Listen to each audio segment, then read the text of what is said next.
មេរៀនសម្រាប់ស្រី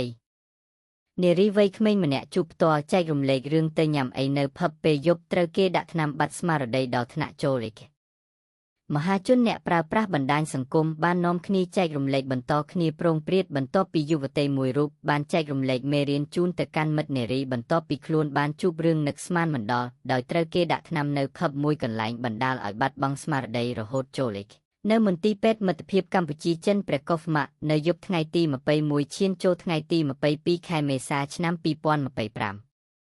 ទាក់ទិនទៅនឹងរឿងនេះតាមរយៈកណីដែលមានឈ្មោះម៉ូនេថាដែលមានឈ្មោះពិតដែនសូនេតាភេទស្រីអាយុ23ឆ្នាំបានរៀបរាប់រឿងរ៉ាវនៅថ្ងៃទី22ខែមេសាឆ្នាំ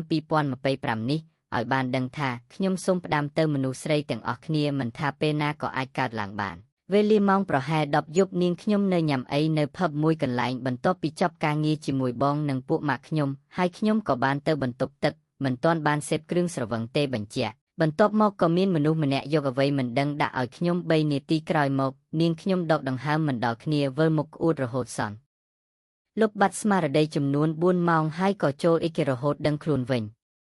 យុវតីរូបនេះបានបន្ថែមឲ្យដឹងថាគ្រូពេទ្យបានសន្និដ្ឋានថាត្រូវថ្នាំគេថ្នាំជាប្រភេទថ្នាំដែលមនុស្សស្រីទន់ខ្សោយប៉ះទៅនឹងសន្លប់មិនដឹងខ្លួននេះជាលើកទី1ហើយក៏ជាសារដាស់តឿនដល់មិត្តនារីគ្រប់គ្នាសំណាងខ្ញុំមានមិត្តនៅក្បែរបើអត់ខ្ញុំអាចស្លាប់